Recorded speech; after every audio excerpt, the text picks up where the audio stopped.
হাওর এলাকা এত এত ফসল তোলা গেছে গা, তারপরেও মানুষের মনে মানে কোনো প্রকার মানে সংকোচ বা মানে বিভ্রান্তি নাই।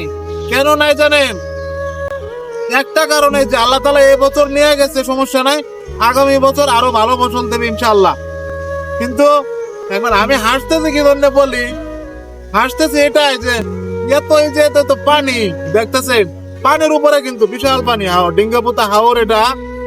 তো হাওরের পানিটা হচ্ছে গিয়ে কালো কালো কিচকিচ একদম। পানি কালো হওয়ার একটাই কারণ, ওই যে তো ফসল নষ্ট হয়েছে, ধানের জমি তলায় গেছে, সবগুলো এই পানির নিচে আছে, যার ফলে ওই যেগুলো পয়সা গন্ধ ছড়াইয়া পানির সাথে মিশে গেছে, সেজন্যই কালো। এটা কি আপনার মনে হয় যে এটা কি সুখের হাসি? এটা কি সুখের হাসি? আরে না, এটা কষ্টের হাসি। এই পানি, বৃষ্টির পানি, হাওরের ফসল, হাওর এলাকার কৃষকের কষ্টার্জিত ফসল একদম ডুবাই দিচ্ছে, বুঝতে পারছেন?